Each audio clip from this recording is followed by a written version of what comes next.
Hello everybody, it is me, Farham, and we are here with some Path of Exile 2, and today we are going to be showing off the top-end attribute stacker. The one with all of the stats, all of the attack speed, all of the silliness, all of the explosions, and the one that can do all of the content. Now this is a very high-budget build, and it's been a really popular build this season, this league, this first patch, this beta test, whatever we want to call it. It's been really popular, and with good reason.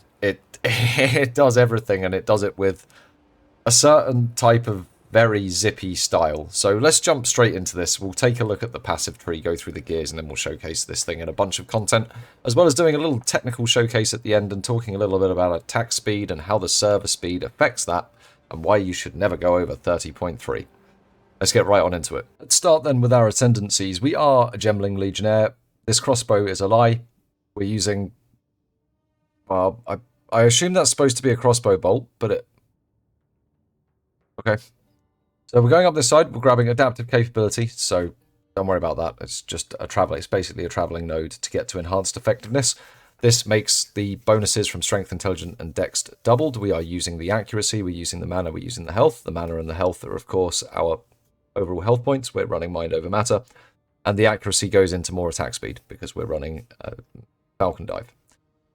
As we come up the left-hand side, we get quality of all skills and 30% less cost of skills. This is really good. It allows us to run the high-level Tempest Flurry when we're mapping, basically when we're doing anything apart from Arbiter.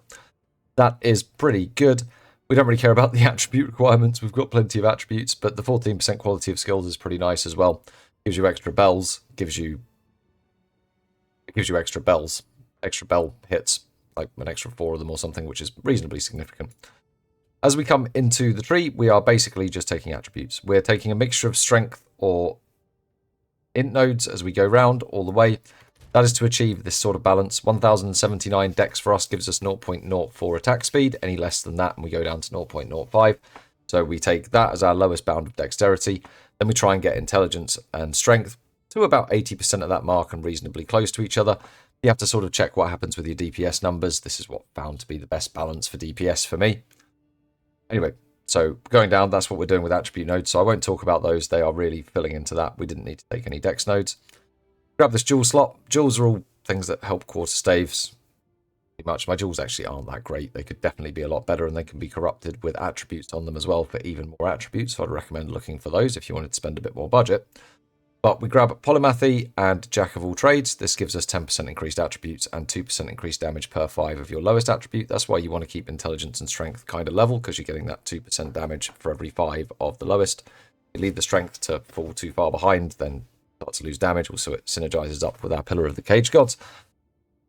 As we come round, we're basically, just pathing round, more jewel slots. Next time we stop to do something is round to Falcon Dive. This gives us the increased accuracy per 250 accuracy rating. It really does help us get that attack speed of Tempest Flurry up without us having to take dex nodes on the tree, which allows us to get more raw damage and more raw hit points. We keep coming round, and then we dive off down here and grab Heartbreaking and Heart Stopping. This is more for the stats than anything else. If I push this character to 94, I think I'd consider going down to Struck Through. Possibly to 96. I'd probably want these 2 points and these 2 points going down to 96. Then we keep coming up, and then we veer off left, come down and grab Falcon Technique for more attack speed per dexterity. Go around and grab Proficiency, and then also Enhanced Reflexes for the 8% increased dexterity. Come up and grab this Jewel Socket as well.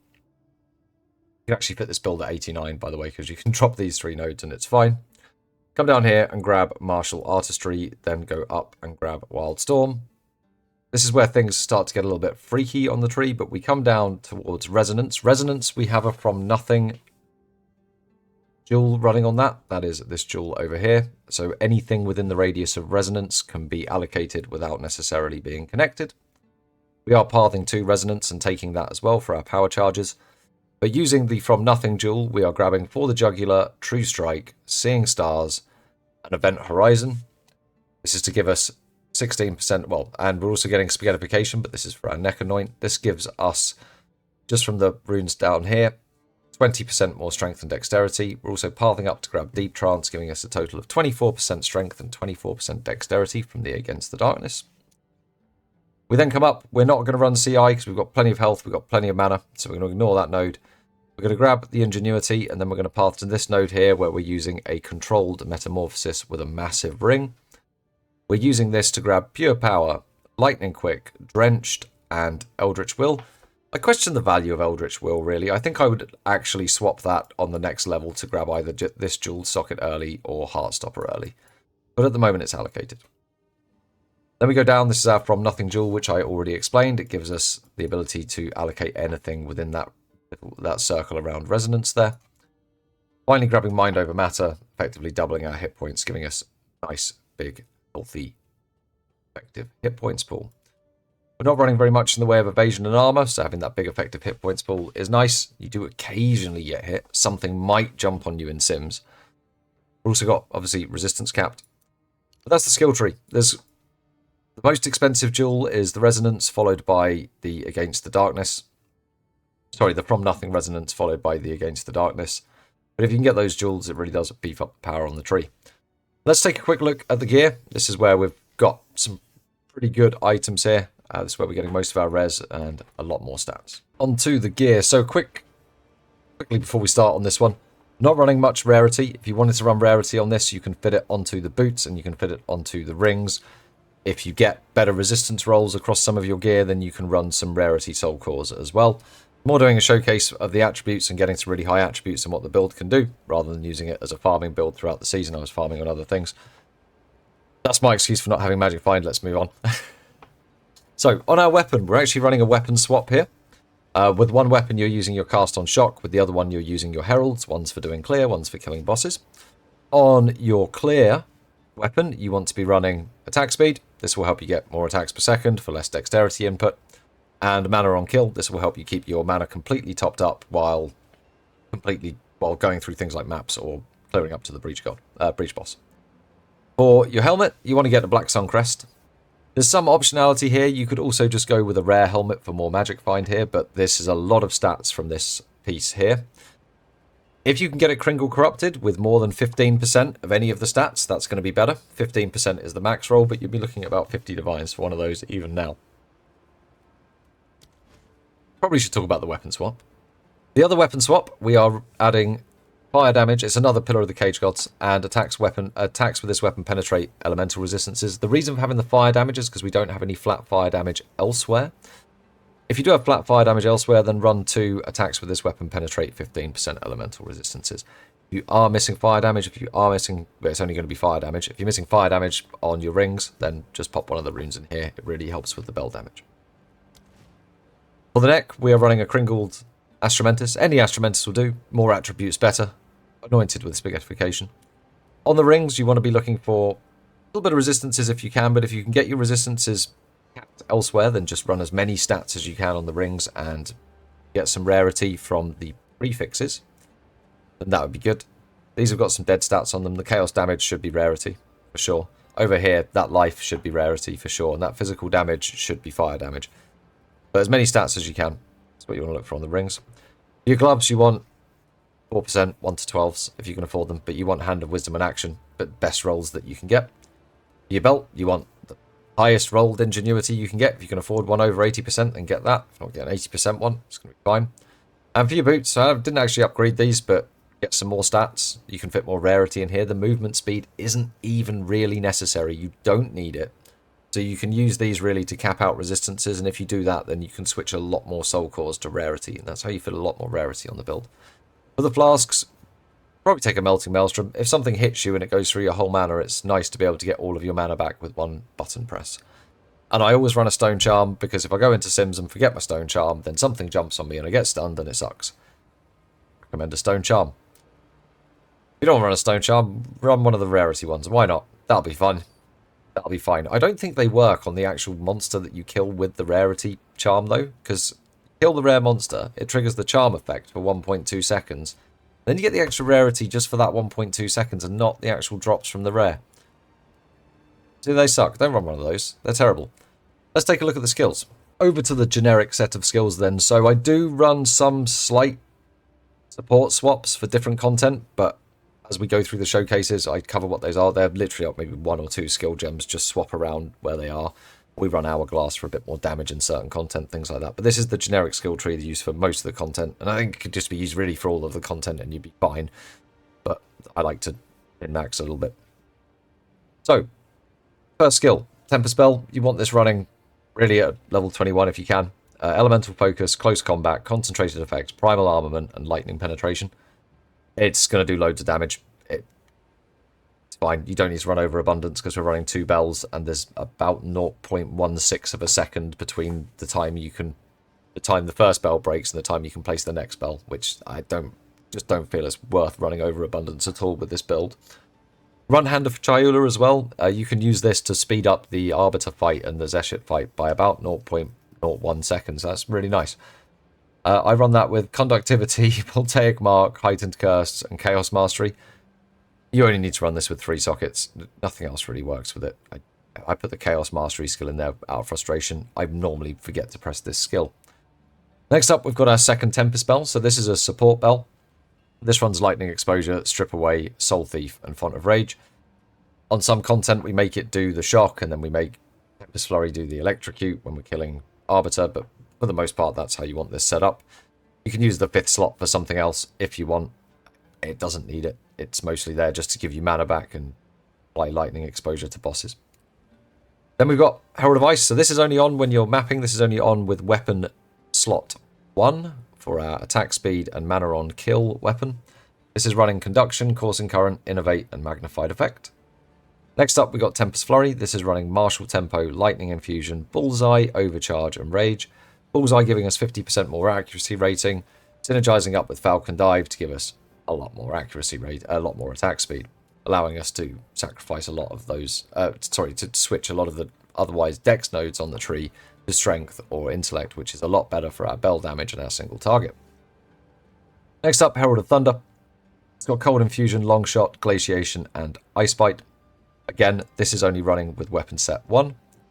Next up, we've got Cast on Shock. This only runs with weapon set 2. This is for helping to break those bells that little bit faster. Not that you really need it with Tempest Flurry, to be honest, but it is fractionally faster. It runs Eye of Winter with Deceleration, Chain, Energy Retention, and Inspiration. Finally, we've got our Always On Aura, Combat Frenzy, giving us Profusion and Clarity. This is to generate power charges instead of frenzy charges due to resonance, which we use for Charge Staff, which runs Persistence, Perpetual Charge, Maim, Blind, and Electrocute. Now, Tempest Flurry currently is running at level 21. That's fine when you've got the mana on kill working. If you're running any single target bosses, you drop this down to about a level 7 or a level 8 one, and then you won't run out of mana.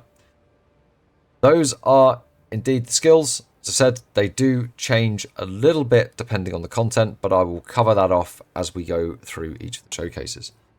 Speaking of, let's get on with those. So, for breach runs, I do like to run Hourglass on the DPS bell, just so we can definitely bully Zeshit in one bell, because that's funny. Let's jump in, do the breach, and show this thing in the breach. With the 0.04 attack speed, the weapon swaps, and all the complex stuff we have to do. Very complex. Alright, so we first off we make sure we've got the right weapon equipped, which is our pretty looking staff. They're both the same staff, so MTX, and then we just start spinning. We just spin away. You can stop spinning if you like. We also run the 2120 Tempest Flurry here, just to make number bigger. Not for any real reason, but we can sustain mana from blowing everything up, so it doesn't matter. We have to switch that out when we run Arbiter, because that fight's a pain in the arse and you have to keep casting bells. We run a low-level Tempest spell.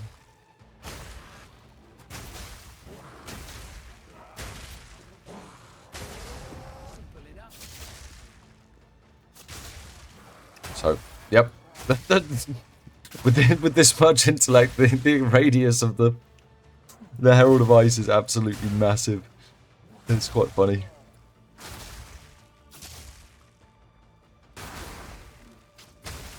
So the only place I actually run Hourglass is here, but don't run it anywhere else. It's actually kind of annoying to have one of the bells on a 10-second cooldown. Unless the thing you're needing to kill only takes one bell. Then it's fine. Big damage.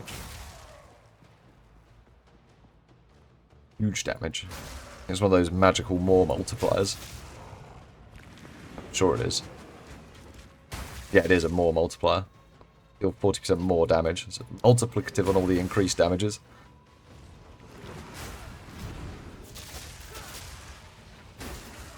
So we literally go from 100k to 140k DPS with it. Which doesn't sound like a lot when you consider what the Tempest Flurry shows at 2 million, but the bell is Pickle Mistress. So then we swap staffs to our boring looking staff. We power up. Why we can run Electrocute on the staff here. And then we get ready to bully the Dreamer.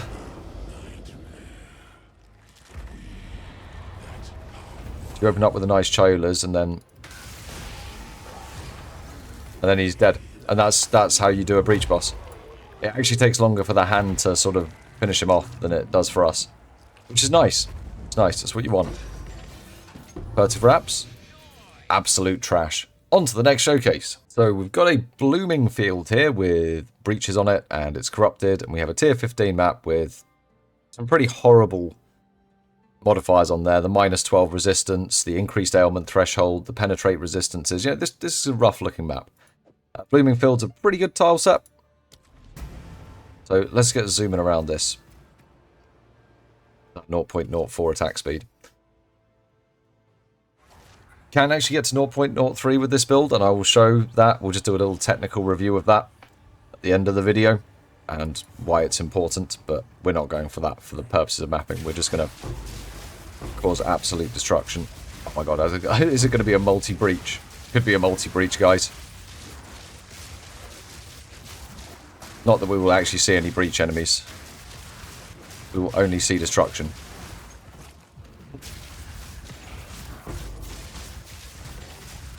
%66 delirious, not a problem. Oh look, another breach. Let's just get that open now. No point in messing around, right?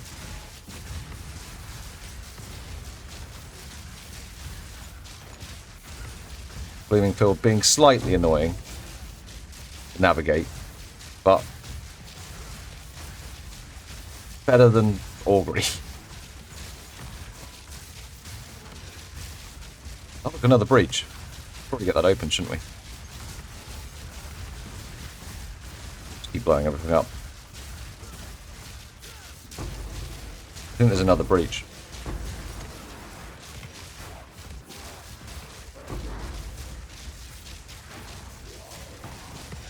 Trying to navigate via the map. Get back in here.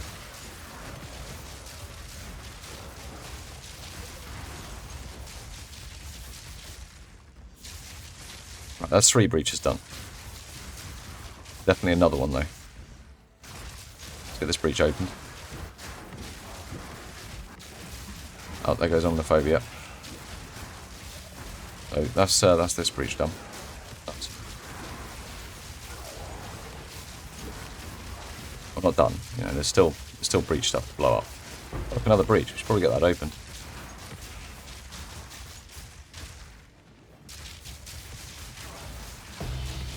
Something just dropped. It's a Gem Cutter's Prism.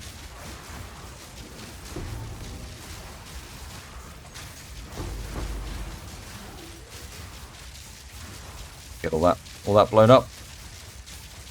Go this way. This one opens.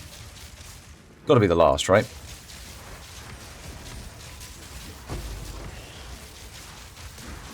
Could still be more.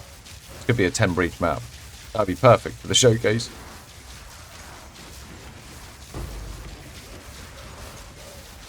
This is with the 21 flurry, by the way, and we're still running. You don't even need the bells, right? We just cause a ruckus.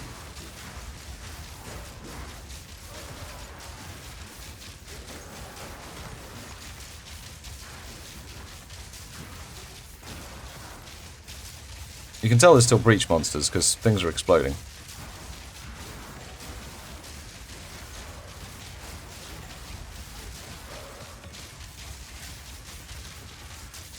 Any more? Any more breaches? Maybe.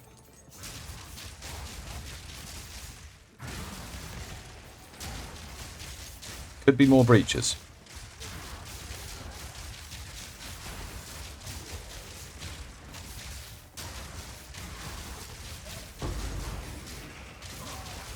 Can't believe not a single divide from those 5 breaches. Rude. Any more breaches, though? I would like more. Oh, there's another one. Excellent, let's get that open.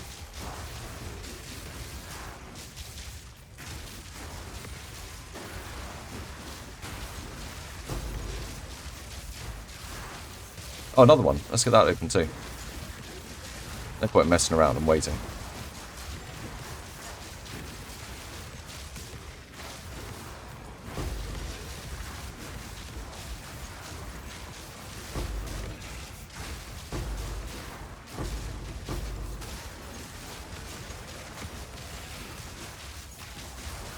Oh look, another one. Might as well get that open.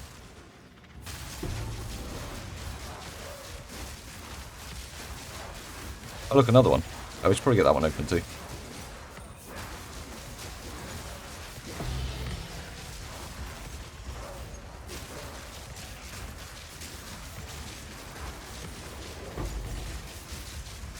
It's hard to tell exactly where new enemies are, but I'm not sure it entirely matters.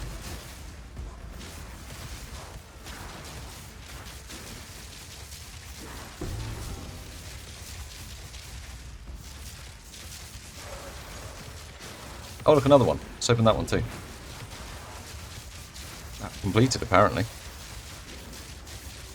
I don't know about that. I still think there's more destruction to be had.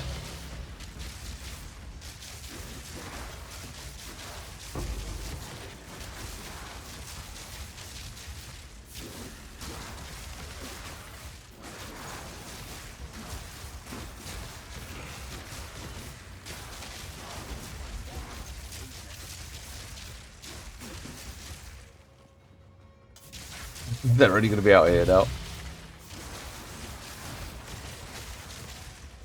The edge of the ring.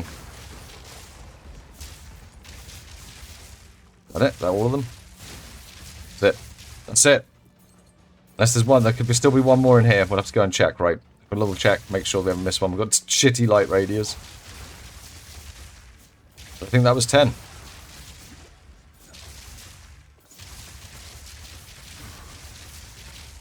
Very hard to see if there's additional purple strands around. Oh, there's another one! One more breach!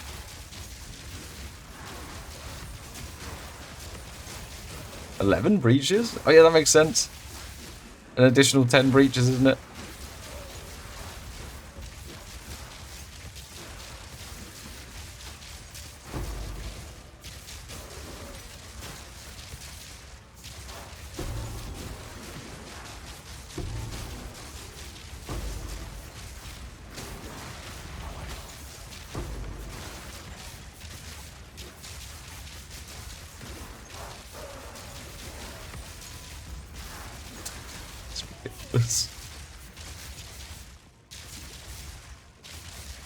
Any more? No. Alright, so there's all the breaches. I'm sure people are going to be interested in how much loot's in this map. So it took us 7.5 minutes to clear the 11 breaches. I'll be back with the loot. Actually, it only took me 6 minutes to loot it. Wasn't that bad at all. 257 breach splinters and 66 simulacrum splinters. I think that was because most of them spawned around the edge and I didn't really optimize this map for drops. I just stuck the hardest delirium I had in my bag on it so that we could showcase this thing's strength. Anyway, not a bad haul of stuff. This we already had. On we go. Let's go into Sims. Right, we're going to jump into this Sim, but before we do so, do change a couple of skills around for Sims. Put lightning pen on the damage bell and drop hourglass. Don't need to run another support on the support bell. Just find the way it is. And then we can jump into Sims. The reason for that is you sometimes you want to cast more bells towards the later waves to kill things faster. But it makes a bit of a mockery of Sims. Herald of Ice also doesn't work here, but I just don't care to swap it for anything else. It can just sit there looking pretty. We want our AoE staff. And yeah. We'll be back around wave 10. Alright, so we're back at wave 11. Yeah, let's blow some stuff up. But we don't really need to do much other than this. You can pop the bells down if you want, just for some extra bell power. The bosses will probably spawn, and they won't immediately die unless we pop the bells on them. But I'm unlikely to be in position. Oh, there we go. We're in position. Yeah, everything just zip, and everything is dead. If anything stay up for a bit longer, just drop the bells on it, and then they're dead. And then you go on to the next wave. And then you charge staff and Darth Maul mode. Cover the entire map in lightning. Pick tough spawns, get ready with those bells. Double bell. Press both buttons at the same time to instant pop both bells. See? Literally inside each other. That's how I like it.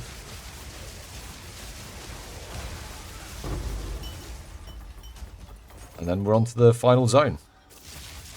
Arguably the hardest zone. We need to go around, make sure we're spawning all the mirrors, getting all the enemies out.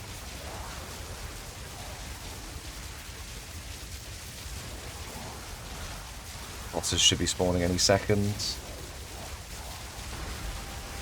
Early. Not good. I've got them with the second bell though. So there we go, belling them up. Causing absolute carnage. Just about tell what's going on. But that's just fine. Charge staff back on.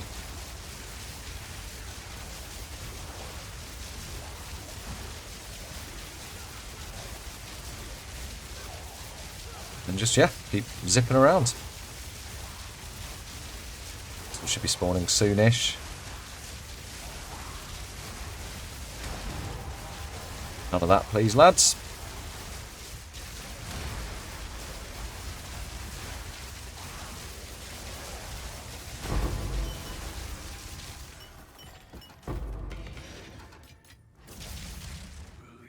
And let's go again. Charge that staff. And it's destruction time.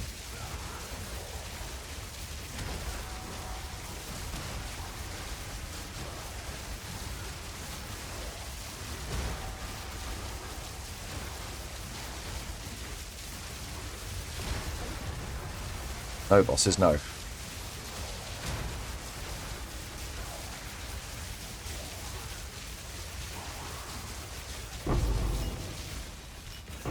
Oh, no way! It's a flask! Amazing. Is it a perfectly rolled one or something? No. So it's probably worth what? Divine or something these days? What's this jewel? Terrible. So that's Sims. We've got one more thing to showcase, and then I want to do a little technical showcase of the attack speed. So then, Arbiter. A couple more changes. We put Lightning Pen on the damage bell. We move Overcharge to the support bell. This is because this is now our shock bell. That's because we've put Electrocute on Tempest Flurry. This is because we can't guarantee getting charged staff up for the Electrocute, and we need all 5 status effects for the bells. We've also swapped Tempest Flurry to a level 8 instead of a level 21. This is because this fight, the first phase with the damage reduction, you're swinging for a long time. If you run out of mana and he hits you, it can get... You don't want that to happen. Best to run the lower level Tempest Flurry. If you don't have a chance to activate your mana on kill, it really is a bit rough. And you want to be making sure you've got all of the... So we're running fire damage instead of 2 pen runes here, because I don't have fire damage on the rings. It's important to have fire damage, cold damage, lightning damage. Ability to electrocute, and the cold damage will give you enough ability to freeze anyway. And then we can get these bells working. The support bell will shock the main damage bell. So once both bells are out, that's when the party starts.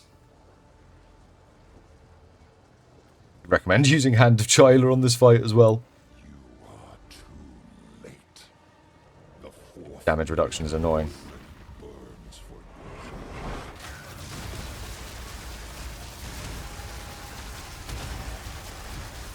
She goes to the middle. Heal up. Start swinging. Hopefully he doesn't do a jumpy move. He did not. There he goes. I've only put down one bell in that second phase. Oh look, we get some nice boots and a happy little diamond. I suppose we should check this happy little diamond, shouldn't we? See what it is. Man, a Tempest. I don't believe that's valuable. Smell valuable. And taste valuable. What? And that's trash too. What are these boots? Probably trash. All trash. Alright, let's show this thing off going really fast. So as a last little showcase, and as a little bit of a technical explanation of how the server works, let's talk about why you should never go over 30.3 attack speed. So we've hit that number with 1,267 dexterity. Here it is on Tempest Flurry, 30.3 attacks per second. Attack time 0.03 seconds. So that is an attack every 33.33 recurring milliseconds, which is the server tick time. So if we move, you can see we move really fast. Compare this to how I was moving in the intro. You'll see that it's quite a bit faster and the mana drains a lot faster. Now, what would happen if we took this higher? So I do believe that we would need to get to about 50 attacks per second for the attack time to drop down to 0.02. Now, if we got there, we would not actually attack 33% faster. We would attack... Sorry, 50% faster. We would attack 33% slower. And this is because the server ticks, being every 33.33 milliseconds, would only catch every other attack, and we would effectively go down to a 0.04 attack speed again. You'd get... Server would catch your first input, then miss, then catch, then miss, then catch. Whereas at 30.3 attacks per second, 0.03, we're exactly on server ticks, and every single one of our attacks is registered by the server correctly. And that's why you don't go over 30.3. That is going to be true and standard of any attack speed based build going forward in this game because of the limitations of the server. So that is something to keep in mind, and a bit of worthy science that came off this build. I didn't actually believe it was going to be possible to hit that attack speed in the 0.1 version of Path of Exile 2, but there you go. I eat my words. Guys, I do hope you've enjoyed this video. I hope you've enjoyed the showcase of something that I think is very silly, and I can't believe this isn't going to get... I don't think it's going to be nerfed to the point where it doesn't work, but I think that there's going to be some significant changes, and I think there's going to be some to this weapon, and I think there's going to be some to this skill here, and I would love to know your thoughts in the comments. Guys, I will catch you in the next one. Have a good one.